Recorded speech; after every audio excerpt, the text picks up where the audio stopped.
अस्सलाम वालेकुम फ्रेंड्स, मैं हूं आफ्ताब हसन और आप देख रहे हैं डिजिटेक प्रो यूट्यूब चैनल। तो आज हमारी इलस्ट्रेटर मास्टर क्लास की सेकंड वीडियो है और आज की इस वीडियो के अंदर हम बात करने वाले हैं pen tool and curvature tool के बारे में। कर्वेचर टूल अभी रिसेंटली नए वर्जन के अंदर स्टार्ट हुआ है। इलस्ट्रेटर 2017 वर्जन के अंदर ये आ रहा है, CC 2017 वर्जन के अंदर।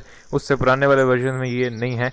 तो इसके बारे में हम बात करेंगे और पेन टूल के बारे में बात करेंगे एडवांस तरीके से। इनकी मैं कुछ टेक्निक्स आपको बताऊंगा, इनको यूज़ किस तरह से किया जाता है और इन दोनों में डिफरेंस क्या है। इनका जो आइकन होता है वो भी ऑलमोस्ट सेम है और इनका वर्क भी सेम है। दोनों ही ट्रेसिंग के लिए यूज होते हैं। ये आपको अगर लोगो वगैरह बनाना हो या आइकन्स वगैरह बनाने हो आपको इलस्ट्रेटर के अंदर, तो आप पेन टूल का यूज करते हैं। अगर आपको कुछ कर्व्स वगैरह स्मूथ कर्व्स चाहिए तो उसके लिए आप कर्वेचर टूल का यूज करते हैं। कर्वेचर टूल बहुत ही पावरफुल टूल है। अगर आपको इसके बारे में पूरी नॉलेज हो तो आप पेन टूल की बजाय भी इसी को यूज कर सकते हैं और बहुत ही अमेजिंग ये रिजल्ट दे रहा होता है। तो आइए देख लेते हैं इलस्ट्रेटर के अंदर कि किस तरह से इन दोनों टूल्स का यूज किया जाता है।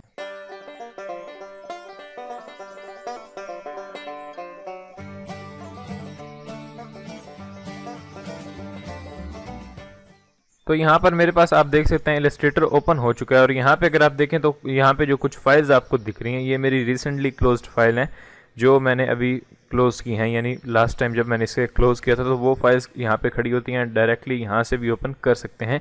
इसको मैंने यहाँ पे लिस्ट व्यू में रखा हुआ है। अगर आप यहाँ पे क्लिक कर दें थंबनेल व्यू पे तो ये आपको थंबनेल में दिखना शुरू हो जाएंगी। जैसे मैंने यहाँ पे क्लिक किया तो अभी ये मेरी थंबनेल्स आ चुकी हैं। मैं इसको लिस्ट व्यू में रखता हूँ यहाँ पे ताकि ये ज़्यादा ऊपर ये अजीब सी लगती हैं थंबनेल्स, तो मैं इनको लिस्ट व्यू में रखता हूँ। तो यहाँ पे अगर आप देखें तो मेरे पास वर्क का मेन्यू ओपन हुआ है और यहाँ पे लर्न का। अगर आप यहाँ पे ऑनलाइन ट्यूटोरियल्स देखना चाहते हैं तो आप यहाँ पे लर्न पे क्लिक कर सकते हैं और यहाँ पे जिस भी ट्यूटोरियल पे आप क्लिक करेंगे तो वो आपको ऑनलाइन देखने को मिलेगा। यहाँ पे मैं वर्क मेन्यू के अंदर दोबारा से आ जाता हूँ और कुछ खास यहाँ पे नहीं है, डायरेक्टली हमें न्यू फाइल क्रिएट करनी होती है। तो मैं सिंपली यहाँ पे क्रिएट न्यू पे क्लिक कर देता हूँ। जैसे ही मैंने क्रिएट न्यू पे क्लिक किया अभी मेरे पास न्यू डॉक्यूमेंट की एक विंडो यहाँ पे ओपन हो चुकी है। इसके अंदर हम तमाम अपनी फाइल का साइज बताते हैं। अगर हम बिजनेस कार्ड डिजाइन कर रहे हैं या कुछ भी किसी स्पेसिफिक साइज के अंदर रह के हम बनाना चाह रहे हैं कोई भी डिजाइन, तो हम यहाँ पे दे सकते हैं। जैसे यहाँ पे आप देख सकते हैं, फर्स्ट ऑफ ऑल आपके प्रीसेट का नाम यहाँ पे आप कुछ भी दे सकते हैं।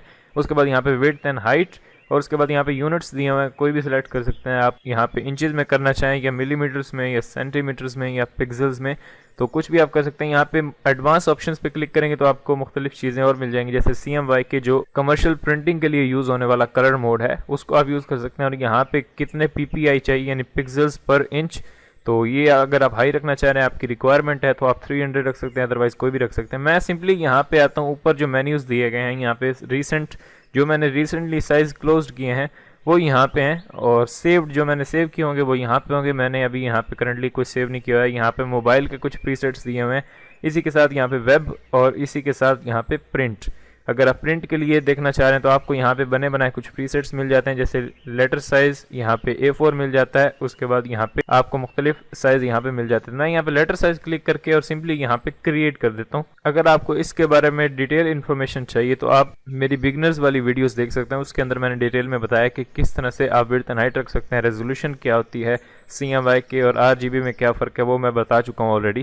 तो मैं सिंपली यहाँ पे क्रिएट पे क्लिक कर देता हूँ। नीचे क्रिएट पे मैंने जैसे ही क्लिक किया तो मेरी एक न्यू फाइल अभी क्रिएट हो गई है। यहाँ पे आप देख सकते हैं ये है न्यू फाइल। मैं क्या कर रहा हूँ, यहाँ पे सिंपली आता हूँ मैं नीचे टूल्स के अंदर और यहाँ पे आर्टबोर्ड टूल ले लेता हूँ। आर्टबोर्ड टूल लेने के बाद मैं सिंपली यहाँ से ऊपर जो मुझे कुछ ऑप्शंस दिख रहे हैं यहाँ पे मैं लैंडस्केप ले लेता हूँ। मुझे लैंडस्केप विंडो चाहिए तो यहाँ पे लैंडस्केप आ गया। उसके बाद मैं अपने सिलेक्शन टूल को दोबारा से सिलेक्ट कर लेता हूँ। तो अभी यहाँ पे ये है मेरी विंडो। सबसे पहले मैं इसको थोड़ा जूम कर देता हूँ ताकि हमारे पास यहाँ पे वाइड एरिया आ जाए ताकि हम समझ सकें कि हम कर क्या रहे हैं यहाँ पे। उसके बाद यहाँ पे अगर आप देखें टूल बार के अंदर तो यहाँ पे ये हैं आपके दो पेन टूल। मैं बेसिक जो टूल्स हैं उनके बारे में नहीं जाऊँगा क्योंकि हम यहाँ पे इलस्ट्रेटर के अंदर इस सीरीज में कुछ एडवांस टॉपिक्स पर बात करेंगे। तो मैं सिंपली यहाँ पे जो पेन टूल आपको दिया हुआ है ये है पेन टूल, इसका शॉर्टकट की है P और इसी के आगे पेन टूल के आगे यहाँ पे आपके पास कर्वेचर टूल दिया हुआ है। तो इसके ऊपर अगर मैं क्लिक करके रखता हूँ थोड़ी देर या फिर मैं अपने माउस ओवर करता हूँ इसके ऊपर तो हमें यहाँ पे कुछ देखने को मिलता है। जैसे इसके ऊपर मैं आऊँगा और यहाँ पे कर्वेचर टूल दिया हुआ है, इसके शॉर्टकट की भी आगे आपको दिख रहा होगा। और इस तरह पेन टूल के अंदर और भी मुख्तलिफ टूल्स हैं लेकिन कर्वेचर टूल के अंदर और कोई टूल नहीं है। हालांकि कर्वेचर टूल को इन्होंने अलग दिया हुआ है लेकिन ये पेन टूल का ही एक पार्ट है, वो ही समझ सकते हैं आप इसको। तो जैसे मैं यहाँ पे पेन टूल लेता हूँ तो पेन टूल का मेरे यहाँ पे आइकन आपको दिख रहा हो मेरे माउस के साथ। जहाँ भी मैं क्लिक करूँगा ये एक एंकर पॉइंट लगाएगा, इसके बारे में आपको पता होगा। और सिंपली मैंने इस तरह से क्लिक करते जाना और एक मेरी पाथ बनती जाएगी। जैसे मैं यहाँ पे आऊँगा और इसको इस तरह से क्लोज कर दूंगा, जैसे मैं वापस अपने फर्स्ट पॉइंट के ऊपर अपने कर्सर को क्लिक कर दूंगा तो ये मेरी पाथ क्लोज हो जाएगी और ये एक शेप बन गया। उसके बाद मैं यहाँ पे वी प्रेस करता हूँ, सिंपली मैंने वी प्रेस किया, मेरा सिलेक्शन टूल आ गया। अब मैं इसको इस तरह से सिलेक्ट कर सकता हूँ और कहीं भी अपने पाथ को इस तरह से मूव कर सकता हूँ। अगर मैं यहाँ पे देखूँ तो जो मेरा फिल एंड स्ट्रोक दिया हुआ, अभी ये ऊपर वाला फिल है, नीचे स्ट्रोक है, स्ट्रोक मेरी ब्लैक है और फिल मेरा वाइट है, तो इसलिए यहाँ पे आपको कुछ नहीं दिख रहा। अगर मैं यहाँ पे इस ऊपर एरो पे क्लिक करके इन दोनों कलर्स को स्वैप कर दूं तो ऊपर फिल में ब्लैक आ जाएगा और नीचे स्ट्रोक में व्हाइट।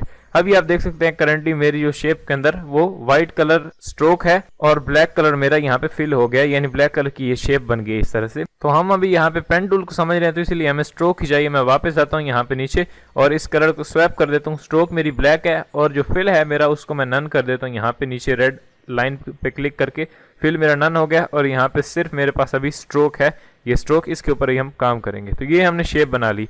वापस से मैं पी प्रेस करता हूँ और इस तरह से हम कोई भी शेप पेन टूल से क्रिएट कर सकते हैं। जैसे यहाँ पे मैं क्लिक करता हूँ, यहाँ पे इस तरह से कहीं भी आप इसको मूव कर सकते हैं, इवन कि आप ओवरलैप भी कर सकते हैं। यहाँ पे कुछ भी आप करना चाहें तो वो आप कर सकते हैं। उसके बाद अगर आपको ये स्ट्रोक ही चाहिए, सिर्फ आपको कोई शेप क्लोज नहीं करना है, अगर आपको क्लोज करना है तो इस तरह से वापस से आके आप फर्स्ट पे क्लिक करेंगे तो ये आपका शेप क्लोज हो जाएगा। तो ये आपका एक अजीब सा यहाँ पे शेप बन गया। इस तरह से आप सिर्फ अगर स्ट्रोक रखना चाह रहे हैं या सिर्फ एक लाइन बनाना चाह रहे हैं तो वो भी बना सकते हैं। यानी अगर आप यहाँ पे देखें पुराने वर्जन्स के साथ ये आपको जो लाइन दिख रही है ये नहीं दिखती थी, ये नहीं होती थी। जब आप क्लिक करते तो डायरेक्टली आपको वो लाइन बना के दे देता था, लेकिन ये मेरे ख्याल से काफी हेल्पफुल है क्योंकि ये आपको क्लिक करने से पहले ही बता देता है कि जब आप क्लिक करोगे तो कौन सी लाइन लगेगी और किस डायरेक्शन में आपकी लाइन लगेगी। जैसे अगर मैंने यहाँ पे क्लिक नहीं किया है तो अभी मुझे दिखा रहा है, तो अभी मैंने यहाँ पे नेक्स्ट किसी भी जगह पे क्लिक नहीं किया है, लेकिन टेम्परेली मुझे वो यहाँ पे एक लाइन दिखा रहा है कि जब आप क्लिक करेंगे तो इस तरह से और इस डायरेक्शन में आपको आपकी लाइन मिलेगी। जैसे मैं क्लिक करता हूँ तो एग्जैक्ट जहाँ पे पहले दिखा रहा था वहां पे उसने एक लाइन ड्रॉ कर दी है। तो अगर कोई कर्व बना रहे हैं तो ये बहुत ही हेल्पफुल रहता है कि जब आप कोई कर्व बनाते हैं, जैसे मैं यहाँ पे क्लिक करके ड्रैग करता हूँ, जैसे मैंने क्लिक करके अभी क्लिक को छोड़ा नहीं है, मैं ड्रैग कर रहा हूँ और ये मुझे दिखा रहा है कि जब आप छोड़ेंगे तो इस तरह से ऊपर की तरफ से राउंड होकर आपको ये कर्व दिखेगी। अगर मैं यहाँ पे पुराने वर्जन्स के अंदर काम कर रहा होता तो मुझे ये ऊपर लाइन नहीं दिख रही होती और मुझे कोई आइडिया नहीं होता कि जब मैं अपना बटन रिलीज करूंगा माउस का तो किस डायरेक्शन में मुझे मेरी कर्व मिलेगी। तो ये काफी हेल्पफुल है ताकि आप इससे देख के आसानी से अपनी ड्राइंग यहाँ पे बना सकें। और यहाँ पे आप देख सकते हैं अगर मैं यहाँ पे अपने पाथ को खत्म करना चाह रहा हूँ, मैं वापस से कुछ नहीं और बनाना चाह रहा हूँ, बस मुझे यही चाहिए, तो यहाँ पे ये अलग नहीं हो रहा है। तो एक तो वी प्रेस कर सकते हैं, वी प्रेस करेंगे तो सिलेक्शन टूल आ जाएगा, या फिर आप अपने कीबोर्ड से एस्केप प्रेस कर सकते हैं। जो टॉप पे आपको लेफ्ट में टॉप पर कीबोर्ड का बटन होता है, एस्केप प्रेस कर सकते हैं तो ये पेन टूल की जो साथ में आपको लाइन दिख रही थी वो खत्म हो जाएगी। और अब आप वी प्रेस कर सकते हैं और अपनी शेप्स को मॉडिफाई या जो भी डिलीट वगैरह करना हो वो कर सकते हैं। मैं सबको डिलीट कर देता हूँ। तो मैंने तमाम शेप्स को डिलीट कर दिया। ये है पेन टूल, इस तरह से आप कुछ भी यहाँ पे ड्रॉ कर सकते हैं। लेकिन अगर आप यहाँ पे क्लिक करते हैं और साथ में जैसे अभी मैं यहाँ पे अगर सीधी लाइन बनाना चाह रहा हूँ तो एक तो मेरी स्मार्ट गाइड्स ऑन है जो मुझे साथ में गाइड करती हैं कि यहाँ पे अभी मैं स्ट्रेट लाइन बना, जैसे मैं यहाँ पे अभी कोई बटन मैंने शिफ्ट वगैरह नहीं होल्ड की हुई, फिर भी मुझे यहाँ पे ऊपर एक पिंक सी लाइन दिख रही है। इट्स मीन कि अभी मैं बिल्कुल स्ट्रेट जा रहा हूँ। जैसे मैं थोड़ा इधर उधर होऊंगा तो वो पिंक वाली लाइन खत्म हो जाएगी और इट्स मीन कि अभी मैं स्ट्रेट नहीं हूँ। जैसे मैं यहाँ पे स्ट्रेट समझ के यहाँ पे लाइन लगा दूँ तो ये बिल्कुल टेढ़ी लाइन है, तो ये सीधी नहीं है। लेकिन अगर आपको सीधी लाइन लगानी तो क्या कर सकते हैं, आप कीबोर्ड से आप शिफ्ट प्रेस कर सकते हैं। जैसे मैं यहाँ पे आप देख सकते हैं मैं टेढ़ी लाइन लगाने वाला हूँ यहाँ पे, लेकिन जैसे ही मैं शिफ्ट प्रेस करता हूँ तो लाइन मेरी खुद ब खुद ऊपर की तरफ चली गई है। और अगर इवन कि मैं यहाँ पर भी क्लिक कर दूं लेकिन वो लाइन ऊपर ही लगाएगा सीधी, क्योंकि मैंने शिफ्ट को प्रेस किया हुआ था। जैसे मैं यहाँ पे करता हूँ और शिफ्ट दबा के मैं अगर यहाँ पे थोड़ा सा नीचे भी क्लिक कर देता हूँ, यहाँ पे नीचे भी क्लिक किया मैंने, हालांकि आप देख सकते हैं मेरा पेन टूल नीचे है लेकिन फिर भी उसने लाइन मुझे स्ट्रेट लगा के दी है। तो ये उस वक्त काफी हेल्पफुल रहता है जब आप 45 डिग्री पे या स्ट्रेट 90 डिग्री पे आप लाइन लगाना चाह रहे हैं, तो उस वक्त आपको ये काफी हेल्पफुल है। जैसे यहाँ पे आप देख सकते हैं मैंने शिफ्ट प्रेस किया और ये इस तरह से स्नैप कर रहा है 45 डिग्री पे और ये 90 डिग्री पे, इस तरह से ये मुझे स्नैप करता हुआ दिख रहा है। ये नीचे ये इस तरह से जैसे क्लॉक होती है इस तरह से मुझे स्नैप करके दिख रहा है जहां भी मैं लगाना चाहूँ। अगर मैं यहाँ पे ऊपर सीधी लगाना चाहूँ, अगर मैं हाथ से लगाऊं तो हो सकता है इधर उधर इस तरह से टेढ़ी बेढ़ी लग जाए यहाँ पे, लेकिन अगर मैं साथ में शिफ्ट प्रेस कर दूंगा तो बिल्कुल ऊपर की तरफ स्ट्रेट लाइन लग रही है। तो ये कुछ बेसिक चीज़ें हैं जो मैं यहाँ पे आपको बता रहा हूँ। तो मैं इसको सेलेक्ट करता हूँ, डिलीट कर देता हूँ। अगर आपको यहाँ पे पेन टूल के साथ कर्व बनाना हो तो मैं वापस से पेन टूल लेता हूँ और यहाँ पे क्लिक करके मैं अब ड्रैग करूंगा इस तरह से। जैसे मैं ड्रैग करूंगा और ये इधर उधर हो रहा है तो मैं शिफ्ट प्रेस कर देता हूँ। ड्रैग करने के साथ साथ बिल्कुल स्ट्रेट इस तरह से दोनों तरफ से लाइन बना रहा है। ये मैंने शिफ्ट प्रेस करके इसको क्लिक करके ड्रैग किया तो ये एक उसने कर्व बना दिया। अब अगर मैं नीचे आता हूँ तो ये कुछ और तरीके से नीचे आ रहा है, और यहाँ पे क्लिक करता हूँ, फिर मैं यहाँ पे क्लिक करके ड्रैग कर लेता हूँ इसको। जैसे मैंने क्लिक करके ड्रैग किया तो यहाँ पे एक और इस तरह से उसने एस कर्व बना दी मेरी। शिफ्ट प्रेस करके मैं अगर करूँगा तो बिल्कुल स्ट्रेट बनेगी। तो अभी आप देख सकते हैं बिल्कुल स्मूथ और एक बहुत ही अमेजिंग टाइप की हमें यहाँ पे कर्व मिल रही है। लेकिन अगर मैं शिफ्ट के बिना ये कर्व बनाता तो मैं यहाँ पे इस तरह से स्मूथ नहीं बना सकता। जैसे यहाँ पे क्लिक किया, फिर यहाँ पे क्लिक करके मैं इस तरह से करूँगा, फिर उसके बाद मैं इस तरह से करूँगा, तो इस तरह से बहुत ये अजीब सी लगती है और यहाँ पे काफ़ी स्मूथनेस भी हमें नहीं मिलती। जैसे यहाँ पे आप देख सकते हैं थोड़ा स्मूथ आ रहा है, आगे जाके थोड़ा ख़राब हो गया। तो इस तरह से शिफ्ट को यूज़ करेंगे और कर्व्स को इस तरह से ड्रैग करके बनाएंगे, तब आपकी कर्व्स काफ़ी अच्छी बनेगी। तो इस तरह से आप पेन टूल को यूज़ कर सकते हैं। उसके बाद आ जाते हैं हम कर्वेचर टूल पे, इसके बेसिक्स क्या है, किस तरह से यूज़ किया जाता है। उसके बाद हम एक एग्जाम्पल भी देखेंगे जिसके ऊपर हम इन दोनों टूल्स को यूज़ करके देखेंगे किस तरह से हम अपनी ड्राइंग बना सकते हैं। तो यहाँ पे मैं कर्वेचर टूल लेता हूँ। यहाँ पे टूल बार के अंदर अगर आप आए तो पेन टूल के सामने एक कर्वेचर टूल दिया हुआ। कर्वेचर टूल के अंदर कोई आपको टूल नहीं मिलता है, तो ये एक ही टूल है, इसको मैं सेलेक्ट करता हूँ। अब इसका आइकन पेन टूल से थोड़ा चेंज है, नीचे तो पेन ही बना हुआ है लेकिन ऊपर इसके एक थोड़ी सी लाइन उन्होंने बनाई हुई है ताकि उससे थोड़ा आइकन चेंज हो जाए। तो इस टूल को आपको किस तरह से यूज करना है, इसको क्लिक करके आपको ड्रैग नहीं करना पड़ता कर्व के लिए। इसको आप क्या करते हैं, जैसे मैं यहाँ पे क्लिक करता हूँ, उसके बाद यहाँ पे क्लिक करता हूँ, यानी एक स्ट्रेट लाइन तो लग गई। लेकिन जैसे ही मैं नीचे क्लिक करता हूं तो मुझे इंडिकेट कर रहा है वो कि अब आपका यहाँ पे कर्व बनने वाला है। जैसे मैं क्लिक करूंगा तो आप देख सकते हैं इस तरह से गोल कर्व बन गई। इस तरह मैं यहाँ क्लिक किया, फिर यहाँ क्लिक किया और यहाँ पे आके मैं अपनी पाथ को क्लोज कर दूंगा। जैसे मैंने क्लोज किया तो आप देख सकते हैं बहुत ही अमेजिंग सा एक सर्कल बन गया। ये परफेक्ट सर्कल तो नहीं है लेकिन एक बहुत ही स्मूथ कर्व्स के साथ मेरा बन गया। यानी ये चीज़ अगर मैं पेन टूल के साथ बनाना चाहूँ तो मैं किस तरह से करूँगा, इस तरह से ड्रैग करूँगा, फिर इस तरह से क्लिक करूंगा, फिर यहाँ पे क्लिक करके फिर ड्रैग करना पड़ेगा, उसके बाद वापस से ये क्लोज करनी पड़ेगी। फिर भी ये इतना अच्छा नहीं बना, यहाँ पे प्रॉब्लम्स आ रही हैं। तो इसके लिए हम सिर्फ एलिप्स टूल को यूज कर सकते हैं। लेकिन कर्वेचर टूल में आप देख सकते हैं कितनी स्मूथ हमें कर्व्स मिली हैं। ऐसा लग रहा है जैसे यहाँ पे कोई एंकर पॉइंट है ही नहीं, लेकिन अगर आप देखें तो यहाँ पे एक एंकर पॉइंट है, 2 है, 3, 4 एंकर पॉइंट्स इसके अंदर फिर भी आ गए। लेकिन कर्व्स इतनी स्मूथ है कि लग रहा है कि एंकर पॉइंट इसके अंदर यूज नहीं किए गए। तो इस तरह से आप इसको यूज कर सकते हैं। इसी तरह आप बाद में इसको मॉडिफाई भी कर सकते हैं। जैसे मैं इसको सेलेक्ट करता हूँ और यहाँ पे वापस से कर्वेचर टूल ले लेता हूँ। अब मैं किसी भी पॉइंट को क्लिक करके नीचे या ऊपर या इधर उधर कर सकते हैं। जैसे इस पॉइंट को, ये आपने ध्यान में रखना है कि मैं कर्वेचर टूल से इन पॉइंट्स को मॉडिफाई कर रहा हूँ, ये सिलेक्शन टूल से नहीं कर सकते। ये दो तरीके हैं इनको इस तरह से इधर उधर करने के। एक तो आप डायरेक्ट सिलेक्शन टूल्स का यूज कर सकते हैं या फिर कर्वेचर टूल के साथ ही आप इनको मॉडिफाई कर सकते हैं। जैसे यहाँ पे मैंने इसको इस तरह से कर दिया। इस तरह से मुख्तलिफ शेप्स आप इससे क्रिएट कर सकते हैं। जैसे मैंने यहाँ पे इसको इन एंकर पॉइंट्स को मैं सेलेक्ट कर रहा हूँ। तो ये आपको बेसिक्स तो पता होगा कि किस तरह से एंकर पॉइंट ऐड किया जाता है पेन टूल से। जैसे अगर यहाँ पे मैं एंकर पॉइंट को मूव करना चाहूँ तो मैं इस तरह से क्लिक करके कर सकता हूँ। लेकिन अगर एंकर पॉइंट के अलावा कहीं भी मैं कर्वेचर टूल से जाऊंगा तो मुझे नीचे एक प्लस का साइन दिख रहा है। इट्स मीन कि अभी यहाँ पे एंकर पॉइंट ऐड होने वाला था। जैसे मैं क्लिक करूंगा तो बजाय मूव होने के वो यहाँ पे एक एंकर पॉइंट ऐड कर देगा और एक और एंकर पॉइंट ऐड हो गया। इसको मैं अब चाहूँ तो इस तरह से मॉडिफाई कर सकता हूँ। जैसे मैंने इसको भी किया इस तरह से, यानी जहां एंकर पॉइंट आएगा वहां से तो आप मूव कर सकते हैं। लेकिन जहां पे एंकर पॉइंट नहीं होगा, सिंपल पाथ होगी, उसके ऊपर अगर आप क्लिक करेंगे तो बजाय मॉडिफाई करने के वो वहां पे एक एंकर पॉइंट ऐड कर देगा, जिससे एक और एंकर पॉइंट आपकी शेप में ऐड हो जाएगा और उसको भी फिर वहां से भी आप मॉडिफाई कर सकते हैं। उसके बाद अगर आप किसी भी एंकर पॉइंट के ऊपर, जैसे यहाँ पे आप देखें तो मेरे पास एक शेप दी हुई है, मैं इसको जूम करता हूँ। यहाँ पे एक शेप दी हुई है मेरे पास, शेप के ऊपर बहुत सारे एंकर पॉइंट्स हैं। हर एंकर पॉइंट के ऊपर अगर मैं डबल क्लिक करूंगा, जैसे यहाँ पे आप देख सकते हैं बहुत ही ये स्मूथ, यहाँ पे शार्प सी एक लाइन हमें दिख रही है, बहुत ही स्मूथ कर्व दिख रहा है। लेकिन अगर आप कर्वेचर टूल के साथ ही इस एंकर पॉइंट के ऊपर डबल क्लिक करते हैं तो आप देख सकते हैं इस तरह से ये एक कॉर्नर में तब्दील हो गया। इस तरह से यहाँ पे आके मैं इस पे डबल क्लिक करता हूँ, ये भी चेंज हो गया। इस तरह से मैं यहाँ पे डबल क्लिक करता हूँ, ये भी चेंज हो गया।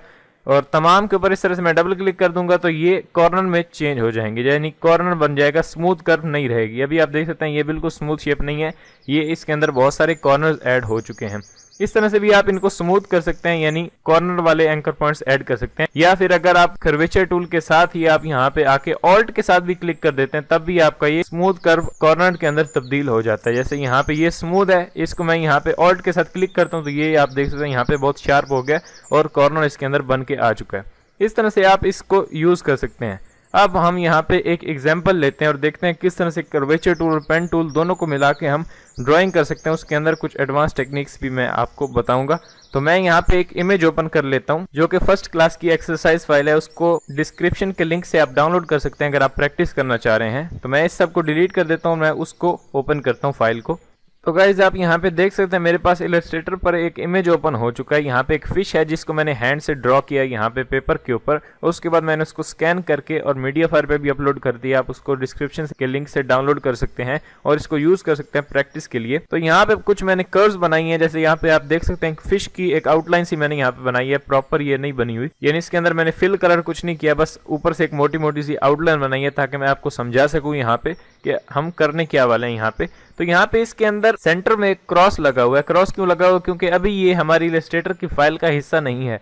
अगर हम इसको एम्बेड किए बगैर ही सेव कर देंगे, अभी मैं आपको बताता हूँ कि एम्बेड किस तरह से किया जाता है। एम्बेड किए बगैर अगर हम इसे इसी तरह से इलस्ट्रेटर की फाइल से कंट्रोल शिफ्ट एस के साथ मैं सेव कर देता हूँ इलस्ट्रेटर की फाइल .ai फाइल, तो दोबारा से जब मैं फाइल ओपन करूंगा और ये जो इमेज है ये मेरे डेस्कटॉप के ऊपर मौजूद नहीं हुआ, या फिर जहां से मैंने इसको इम्पोर्ट किया उस पाथ पर मौजूद नहीं होगा, यानी डिलीट अगर मैंने कर दिया, तो ये इलस्ट्रेटर की फाइल से भी उड़ जाएगी ये फिश। तो इसको एम्बेड कर लेते हैं ताकि ये हमारी इसी इलस्ट्रेटर फाइल का हिस्सा बन जाए। तो मैं इसको सेलेक्ट करता हूँ सिंपली और यहाँ पे प्रॉपर्टीज के अंदर मुझे यहाँ पे एम्बेड का एक ऑप्शन दिख रहा है, इसके ऊपर मैं क्लिक करता हूँ। यहाँ पे embed a copy of the original image, simply मैं इस पे क्लिक करता हूँ। अभी आप देख सकते हैं यहाँ पे सेंटर की जो क्रॉस हमें यहाँ पे दिख रहा था वो अभी यहाँ पे नहीं दिख रहा। क्यों नहीं दिख रहा? क्योंकि अभी ये फाइल हमारी इलस्ट्रेटर की फाइल का हिस्सा बन चुकी है।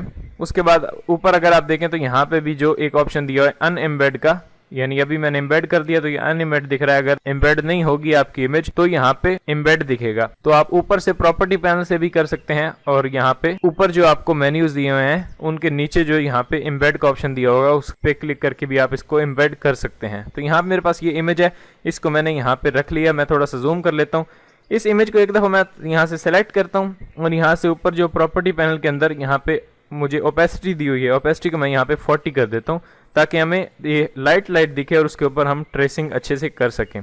अभी इसकी ओपेसिटी 40% हो गई है। इस इमेज को दोबारा मैं सेलेक्ट करता हूं और कंट्रोल 2 प्रेस कर देता हूं। कंट्रोल 2 से होगा क्या, मेरी यहाँ पे इमेज जो है वो लॉक हो जाएगी और इसके ऊपर अगर मैं यहाँ पे आप देख सकते हैं मैं ड्रैग भी कर रहा हूँ, कुछ भी करूंगा तो ये मेरी इमेज हिलेगी नहीं। इसके ऊपर कुछ भी करते रहेंगे हम तो ये नहीं हिलेगी, बस हमें एक यहाँ पे मिलता रहेगा जिसके ऊपर हम ट्रेस कर सकेंगे। तो अभी हम क्या करते हैं, यहाँ पे सबसे पहले हमें एक लाइन बनानी है, उसको बाद में हम इस तरह से कॉर्नर्स में कन्वर्ट कर देंगे। सबसे पहले मैं यहाँ से शुरू करता हूँ। शुरू किस तरह से करेंगे, यहाँ पे जो हमारा कर्वेचर टूल है इससे मैं शुरू करूंगा। जैसे मैंने कर्वेचर टूल लिया यहाँ पे और अब मैं यहाँ पे फर्स्ट क्लिक वंस क्लिक करूंगा, यहाँ पे दूसरी क्लिक मैं करूंगा यहाँ पे।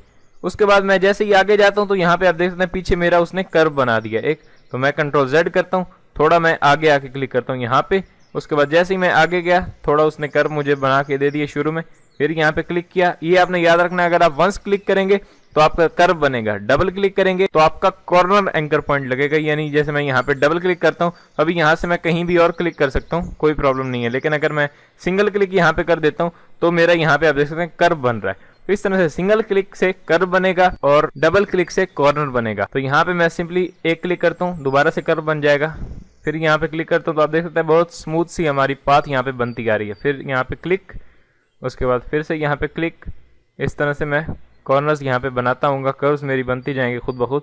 यहाँ पे क्लिक कर सकता हूँ। उसके बाद इसी तरह से मैं पेन टूल से अगर ये पाथ बनाता तो बहुत मुश्किल होती है, कर्वेचर टूल से बहुत ही इजी बन रही है। तो मैं यहाँ पे क्लिक करता हूँ। उसके बाद यहाँ पे सेंटर में क्लिक करके जैसे ही मैं यहाँ पे कर्सर को ऊपर करता हूँ यहाँ पे, तो आप देख सकते हैं बहुत ही स्मूथ सा कर्व मुझे यहाँ पे ऑटोमेटिकली बन के दे रहा है वो इलस्ट्रेटर। तो यहाँ पे मैं क्लिक करूंगा, ये कर्व खुद ब खुद बन गई। वापस से फिर लास्टली यहाँ पे क्लोज कर दूंगा तो ये मेरी एक पाथ यहाँ पे बन गई। उसके बाद मैं एस्केप प्रेस करता हूँ। जैसे मैंने एस्केप प्रेस किया तो यहाँ पे एक पाथ मेरी ओके हो गई।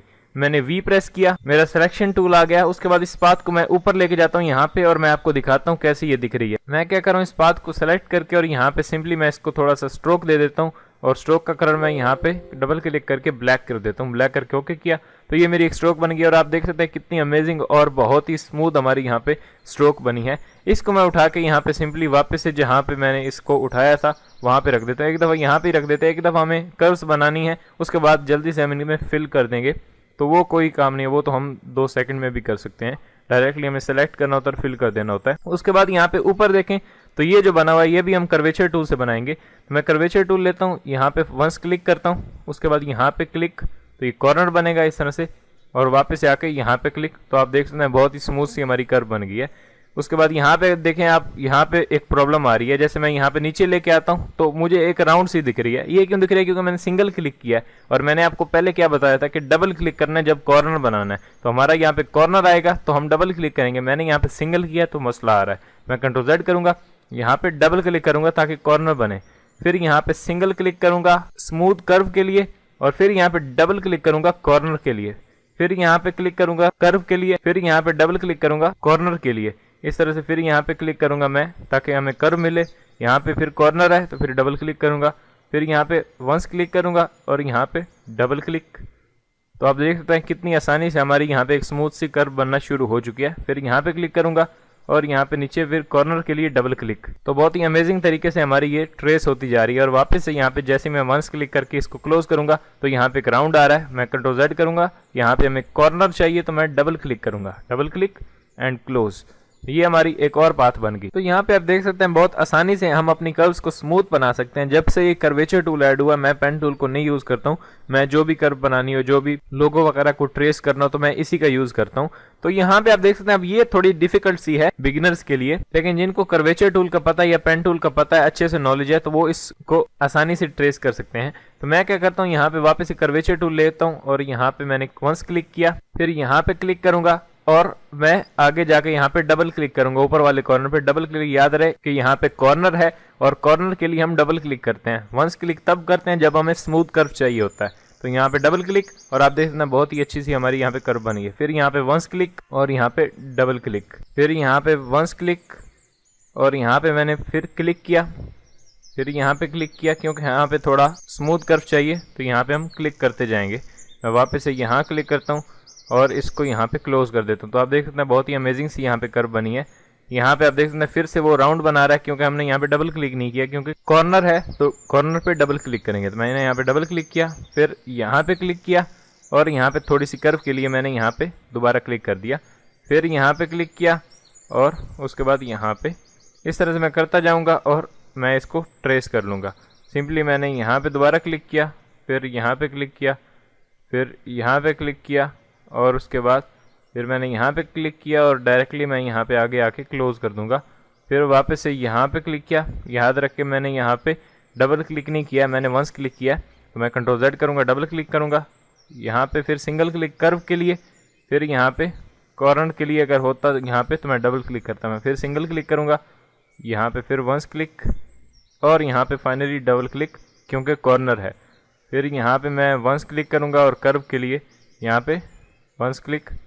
इस तरह से मैं इसको बनाता जाऊंगा आराम से यहाँ पे, और उसके बाद यहाँ पे फाइनली क्लोज, फिर यहाँ पे क्लिक।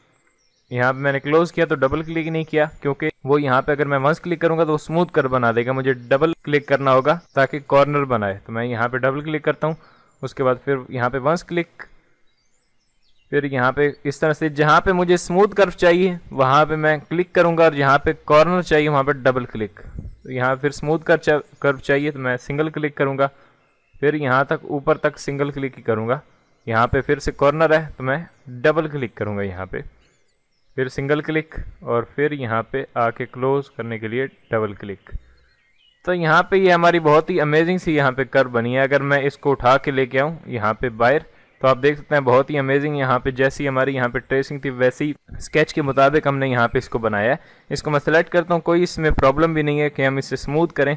अगर मैं यहाँ पे शिफ्ट एक्स प्रेस करके इसको फिल करता हूँ, शिफ्ट एक्स से एक दफ़ा फिल हो जाएगा, यानी फिल अगर आपको अपने ऑब्जेक्ट के अंदर करना है तो शिफ्ट एक्स प्रेस करें। अगर आपको वापस स्ट्रोक करना है फिर शिफ्ट एक्स प्रेस करेंगे, स्ट्रोक आ जाएगा, फिर शिफ्ट एक्स तो फिल आ जाएगा। इस तरह शिफ्ट एक्स ये फिल एंड स्ट्रोक को बदल बदल के आपको देता रहेगा। जैसे मैंने फिल किया तो आप देख सकते हैं कितनी अमेजिंग यहाँ पे हमारी जो कर्व है वो बन चुकी है। तो मैं कंट्रोल Z करता हूँ ताकि हमारी कर्व जो है वो वापस आ जाए।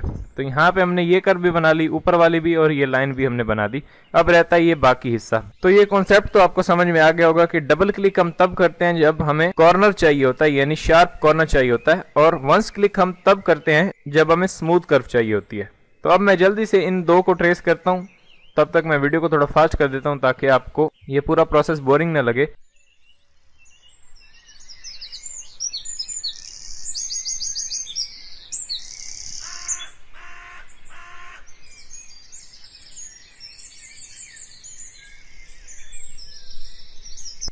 तो गाइज आप यहाँ पे देख सकते हैं मैंने ये नीचे वाले 2 इसके पंख भी यहाँ पे बना दिए हैं। अब मैं यहाँ पे क्लिक करता हूँ सिंपली, और इसमें कोई मुश्किल नहीं है, तो मैं सिंपली एक दफ़ा क्लिक सेंटर में करूँगा। सेंटर में आपने लाजमी करना है, यानी अगर मैं यहाँ पे पेन टूल यूज़ कर रहा होता तो मैं क्या करता, एक क्लिक यहाँ पे करता, दूसरी क्लिक यहाँ पे करके सिंपली ड्रैग करता और मेरी कर्व बन जाती। यानी कुछ ऐसे शेप्स होते हैं जहाँ पे पेन टूल ज़्यादा काम में आता है, और कुछ ऐसे शेप्स होते हैं जिनमें आपको स्मूथ कर्व्स चाहिए होती हैं, तब आप कर्वेचर टूल का यूज़ करते हैं। तो यहाँ पे मैं क्लिक कर लेता हूँ, इसमें कौन सी मुश्किल है, तो मैं यहाँ पे क्लिक करता हूँ, थोड़ा सा ही यहाँ पे आगे आके यहाँ पे क्लिक करता हूँ, तो ये आप देख सकते हैं बहुत ही हमारी अच्छी लाइन बन गई है।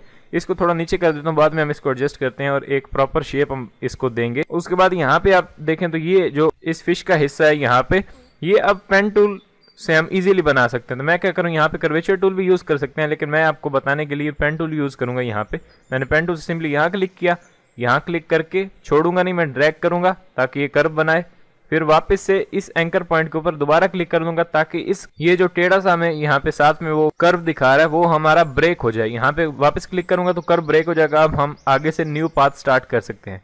मैं दोबारा से यहाँ पे क्लिक करूंगा, इसको खींचूंगा ताकि हमारी कर्व बना दे।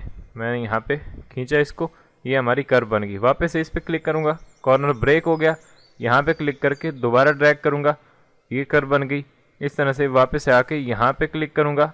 अब यहाँ पे आप देख सकते हैं हमें थोड़ी प्रॉब्लम आ रही है, तो मैं क्लिक कर दूंगा यहाँ पे आगे, यहाँ पे। बाद में आप एंकर पॉइंट्स को एडजस्ट भी कर सकते हैं। यहाँ पे अगर कर्वेचर टूल होता तो आपको इजीली यहाँ पे कर्व बनाने में मुश्किल नहीं होती। तो मैं आपको दिखाने के लिए यहाँ पे पेन टूल ही यूज़ करूँगा। मैं यहाँ पे क्लिक कर दूंगा, इसमें कोई मसला नहीं है क्योंकि वो हैंड ड्रॉन है। तो हैंड ड्रॉन में प्रॉब्लम बेशक हो सकती है, लेकिन वेक्टर जो हमारा डिज़ाइन होगा उसमें प्रॉब्लम नहीं होनी चाहिए। तो उसमें तो जो भी प्रॉब्लम हो हम अपनी मर्जी से यहाँ पे बनाएंगे। मैं यहाँ पे क्लिक करूँगा और दोबारा से Ctrl+Z मैंने किया, यहाँ पे क्लिक करके मैं इस पाथ को क्लोज कर दूंगा। क्लिक करके ड्रैग करूंगा ताकि कर्व बनाए और ऊपर से ये इस तरह से कर्व बन गई।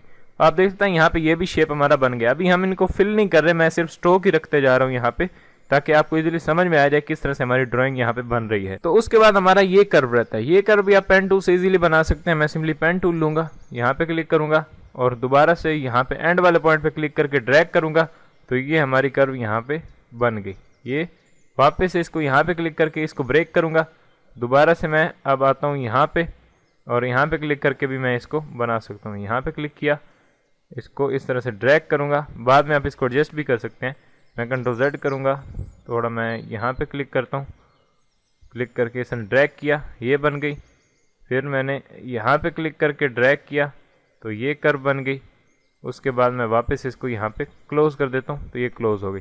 ये हमारा शेप यहाँ पे बन चुका है। अब यहाँ पे थोड़ा सा मसला आ रहा है, तो मैं यहाँ पे डायरेक्ट सिलेक्शन टूल लेता हूँ, यानी ए प्रेस किया मैंने तो डायरेक्ट सिलेक्शन आ गया। ये जो हैंडल आपको दिख रहा है इसको पकड़ के मैं थोड़ा सा इस आगे की तरफ करूँगा तो ये कर्व हमारी स्मूथ हो जाएगी। यहाँ पे इस एंकर पॉइंट पे क्लिक किया और यहाँ पे इसके जो हैंडल्स मुझे दिख रहे हैं इनको थोड़ा सा मैं एडजस्ट करूँगा इस तरह से। ओके, यहाँ पे प्रॉब्लम हमारा सॉल्व हो गया, तो ये भी हो चुका है। उसके बाद मैं वापस से सिलेक्शन टूल लेता हूँ। अब यहाँ पे जो 2 चीज़ें दी हुई हैं इनको हम ट्रेस करते हैं। तो मैं दोबारा से यहाँ पे कर्वेचर टूल लेता हूँ। कर्वेचर टूल से मैं ये बना रहा हूँ, यहाँ पे क्लिक किया, फिर यहाँ पे क्लिक किया तो खुद ब खुद उसने यहाँ पे कर्व बना दिया। इससे भी कर सकते हैं, पेन टूल से भी कर सकते हैं। मैं इसी से करूँगा। मैंने Ctrl+Z किया, एक क्लिक यहाँ पे किया, दूसरा यहाँ पे, फिर तीसरा मैं यहाँ पे। अब यहाँ से हमें सीधा चाहिए तो मैं यहाँ पे क्लिक कर दूंगा, ये कर्व बन गया। यहाँ पे कॉर्नर चाहिए था तो मैं डबल क्लिक करूँगा, फिर यहाँ पे एक क्लिक करूँगा कर्व के लिए, आगे यहाँ पे डबल क्लिक क्लोज के लिए। तो मैंने यहाँ पे कर दिया क्लोज, ये भी हमारा बन गया। इसमें बाद हमें फिल करेंगे इसको। उसके बाद यहाँ पे जो नीचे सर्कल्स 2 दिए हुए हैं इनमें फ़र्क सिर्फ इतना है कि यहाँ में नीचे से थोड़ा ये मोटा है और यहाँ से ऊपर से थोड़ा पतला है। तो मैं क्या करूँगा, कर्वेचर टूल से आप सर्कल भी बना सकते हैं। मैं वंस क्लिक यहाँ पे करूँगा, दूसरी क्लिक यहाँ पे, तीसरी यहाँ पे, चौथी यहाँ पे और फिर लास्टली फाइनली यहाँ पे क्लोज कर दूंगा। तो ये हमारा एक सर्कल बन गया। ये आप पेन टूल से नहीं बना सकते, बहुत मुश्किल होता है उससे। तो अब ये हमारा बन गया। उसके बाद मैं इसी सर्कल को कंट्रोल इस तरह सेलेक्ट करके Ctrl+C करूँगा, ये कॉपी हो गया। Ctrl+F करूँगा तो ये इसी के ऊपर पेस्ट हो गया। अब आप देखें तो मैं जैसे सिलेक्शन टूल से इसको इधर करता हूँ तो आप देख सकते हैं एक सर्कल इसके ऊपर था। मैंने Ctrl+Z किया, यहीं से इसको बड़ा कर देता हूँ। शिफ्ट के साथ मैं बड़ा करूँगा, ये आपने याद रखना है, शिफ्ट के साथ करना है। सेम प्रोपोर्शन में आपने ऑब्जेक्ट्स को बड़ा करना होता है, अदरवाइज ये ख़राब हो जाते हैं। तो मैं इसको ड्रैग करके इस तरह से इस सर्कल के ऊपर फिट कर दूंगा। अब वो हैंड ड्रॉन है तो वो प्रॉपर नहीं होगा, हम अपनी मर्ज़ी से यहाँ पे करेंगे। तो मैंने इसको इतना एडजस्ट कर लिया। अब यहाँ पे आप देखें तो ऊपर तो पतला है वो तो चलेगा, लेकिन नीचे जो यहाँ पे पाथ है वो मोटी चाहिए हमें। तो मैं इसको सेलेक्ट करूंगा और यहाँ पे अगर आप देखें टूल्स बार के अंदर यहाँ पे आपको दिया हुआ है एक विड्थ टूल, शिफ्ट W इसका शॉर्टकट है। जैसे मैं राइट क्लिक करूंगा इसके अंदर बहुत सारे टूल हैं, वार्प टूल और यहाँ पे पॉकेट टूल, इस तरह से मुख्तलिफ टूल हैं। यहाँ पे विड्थ टूल मैं लूंगा, विड्थ टूल लेने के बाद यहाँ पे आऊंगा और अपनी पाथ के ऊपर क्लिक करके और बाहर की तरफ ड्रैग करूंगा। जैसे ही मैंने बाहर की तरफ ड्रैग किया तो आप देख सकते हैं इस तरह से ये हमारा एक अच्छा सा बेहतरीन रिजल्ट यहाँ पे आ गया। वापस से मैंने V प्रेस किया, इस सेंटर वाले को सेलेक्ट करूंगा, छोटे सर्कल को, इसको मैं आपको जूम करके दिखाता हूँ। फिर दोबारा से मैंने शिफ्ट W प्रेस किया, विड्थ टूल आ गया, इसको नीचे से पाथ को मैंने पकड़ के बाहर की तरफ खींचा तो ये मोटी हो गई, यानी नीचे से मोटी ऊपर से यहाँ से पतली। आप इस तरह से करेंगे तो ये हो जाएगा। इस तरह से आपने नहीं करना है, यानी दो के बीच में नहीं करना, जहाँ पे खुला आपको पाथ दिख रहा हो वहाँ पे करना है। अब मैं इसको उठा के थोड़ा सा एडजस्ट कर लेता हूँ ऊपर। तो अभी हमारी ये इस फिश की आंख भी बन चुकी है। अब ये तमाम ऑब्जेक्ट्स हमने यहाँ पे ड्रॉ कर दिए, अब बारी है इनको फिल करने की। तो मैं इसको सेलेक्ट करता हूँ, इसको सेलेक्ट करता हूँ शिफ्ट दबा के, फिर शिफ्ट को मैंने होल्ड करके रखा हुआ है, मैं यहाँ पे इस पे क्लिक करता हूँ। इस तरह से मैंने अभी भी शिफ्ट को होल्ड किया हुआ है, मैं यहाँ पे इस पे क्लिक करूँगा। फिर मैंने स्पेस बार से अपने आर्टबोर्ड को थोड़ा इधर किया, फिर शिफ्ट दबा के इसको सेलेक्ट किया, शिफ्ट दबा के ही इसको सेलेक्ट किया। अब ये जो ऑब्जेक्ट्स हमें फिल करने हैं उन तमाम को मैं सेलेक्ट कर चुका हूँ और मैं सिंपली शिफ्ट X प्रेस करूंगा तो ये फिल हो जाएंगे। ये फिल हो गए। उसके बाद अब रह गई ये दो लाइनें। अब इनको क्या करेंगे, जैसे मैं यहाँ पे आपको एक एग्जांपल देता हूँ। ऑल्ट के साथ मैंने इसकी एक कॉपी ली इस लाइन की, यहाँ पे इसकी अगर मैं यहाँ पे स्ट्रोक बढ़ा दूँ तो अब ये मोटी तो हमारी पाथ हो गई है, लेकिन इधर उधर से हमें यानी यहाँ पे इस कॉर्नर से और इस कॉर्नर से पतला चाहिए। वो किस तरह से करेंगे, सिंपली इस पाथ को सिलेक्ट करूंगा मैं और यहाँ पे ऊपर से आके जो यूनिफॉर्म लिखा हुआ है, ये इसकी कुछ शेप्स हैं, यहाँ पे यूनिफॉर्म की जगह मैं यहाँ पे सिलेक्ट कर देता हूँ विड्थ प्रोफाइल। विड्थ प्रोफाइल 1 पे क्लिक करूंगा तो आप देख सकते हैं यहाँ पे इस तरफ से भी शार्प हो गई, इस तरफ से भी शार्प। ये इफेक्ट हम यहाँ पे भी लगाएंगे। तो मैं क्या कर रहा हूँ, इस पाथ को सिलेक्ट कर रहा हूँ, एक दफ़ा इसको डिलीट कर देता हूँ, इसको सिलेक्ट किया, इसकी स्ट्रोक मैं ऊपर से थोड़ी इंक्रीज करता हूँ, मोटा कर दिया और यहाँ पे यूनिफॉर्म पे क्लिक करके मैं विड्थ प्रोफाइल 1 कर देता हूँ। तो ये हमारी एक पाथ बन गई। यहाँ पे इसको पकड़ के थोड़ा सा मैं अपनी मर्जी से एडजस्ट कर लेता हूँ, जहाँ पे मुझे चाहिए, मुझे यहाँ पे ही चाहिए। उसके बाद नीचे वाली जो है ये वाली लाइन, इसको भी मैं यही करूँगा, इसको सेलेक्ट करूँगा, आई प्रेस करूँगा, आई से मेरा आई ड्रॉपर टूल आ जाएगा और यहाँ पे इस पाथ के ऊपर क्लिक कर दूंगा। अब स्ट्रोक तो वही लाइन आ गई, लेकिन ये इसके जो कॉर्नर्स हैं वो फिर से वैसे ही आगे सीधे। तो मैं इसको सेलेक्ट करूंगा, ऊपर से यहाँ पे जाऊंगा यूनिफॉर्म पे, यूनिफॉर्म पे जाने के बाद यहाँ पे विड्थ प्रोफाइल 1 कर दूंगा। जैसे मैंने 1 किया तो ये भी कॉर्नर मेरा शार्प हो गया। अब इसको तो उठा के थोड़ा सा ऊपर कर दें ताकि हम एडजस्टमेंट करें। और उसके बाद मैं क्या करूँगा, यहाँ पे ये कॉर्नर जो है इसके ऊपर प्रॉपरली नहीं है, तो मैं ए प्रेस करके डायरेक्ट सिलेक्शन टूल लूँगा, इसको सेलेक्ट करूँगा और उठा के यहाँ पे रख दूँगा। उसके बाद वापस आऊँगा, ये सेंटर वाला जो पॉइंट है इसको भी आप उठा के थोड़ा सा नीचे कर सकते हैं ताकि हमारा कर्व जो है वो एडजस्ट हो जाए। इस लास्ट वाले को पकड़ के थोड़ा यहाँ पे कर दें। तो अभी हमारी पूरी जो ट्रेसिंग है वो कंप्लीट हो चुकी है। और यहाँ पे नीचे जो आपको ये एक दिख रहा है ऑब्जेक्ट, इसको सेलेक्ट करता हूँ, शिफ्ट X के साथ इसको भी फिल कर देता हूँ। तो ये तमाम चीज़ें हमारी फिल हो गई और हमारा जो हैंड ड्रॉन स्केच था उसके मुताबिक हमने इसको ट्रेस कर लिया। तो मैं सबको सेलेक्ट करता हूँ, कंट्रोल G से ग्रुप कर देता हूँ, उठा के इसको मैं नीचे रखता हूँ यहाँ पे। और अभी आप देख सकते हैं ऊपर हमारा जो हैंड ड्रॉन डिज़ाइन है और नीचे जो हमारा वेक्टर डिज़ाइन है। तो अभी आप देख सकते हैं इजीली हमने इसको ट्रेस कर लिया कर्वेचर टूल से। ये तो मैंने आपको बताने के लिए आराम से किया, अदरवाइज आप इसको कर्वेचर टूल से बहुत ही फास्ट कर सकते हैं। ये जो पुराने वर्जन है उनके अंदर पेन टूल आपको यूज़ करना पड़ता है, तो उसके अंदर मुख्तलिफ परेशानी यहाँ पे आती हैं कि हमें कर्व को स्मूथ करना पड़ता है, यानी जो कर्व स्मूथ नहीं होती उसको फिर स्मूथ टूल से हम स्मूथ करते हैं। वो भी आने वाली वीडियो के अंदर देखेंगे स्मूथ टूल क्या होता है, किस तरह से पाथ्स को स्मूथ कर सकते हैं। तो यहाँ पे आप देख सकते हैं कर्वेचर टूल और पेन टूल की मदद से हमने इजीली इस फिश को ट्रेस किया। यहाँ पे ये हैंड ड्रॉन स्केच था, मैं कंट्रोल ऑल्ट 2 प्रेस करता हूँ और इस स्केच को डिलीट कर देता हूँ और ये है हमारा वेक्टर डिज़ाइन जो कि हमने अभी अभी हैंड ड्रॉन स्केच से इसको बनाया है। तो इस तरह से कर्वेचर टूल और पेन टूल का यूज कर सकते हैं। ये इनके बीच का डिफरेंस है, यानी स्मूथ कर्व के लिए आप कर्वेचर टूल यूज करते हैं और अगर आपका कोई सिंपल डिजाइन है उसको आप ट्रेस करना चाह रहे हो तो पेन टूल से भी आप इजीली कर सकते हैं। जैसे यहाँ पे अंदर कुछ शेप्स थी बहुत सिंपल थी, उनको मैंने पेन टूल से किया और बाकी जो थोड़ी डिफिकल्ट थी जैसे ये लास्ट वाला, तो इसको हमने कर्वेचर टूल से इजीली किया। अगर पेन टूल से करते तो बहुत इसमें मसले आते और पाथ को स्मूथ भी करना पड़ता। तो आई होप कि आपको ये वीडियो पसंद आई होगी और नेक्स्ट वीडियो से हम किसी और एडवांस टॉपिक पर बात करेंगे। तो मिलते हैं नेक्स्ट वीडियो के अंदर। Thanks for watching, good bye.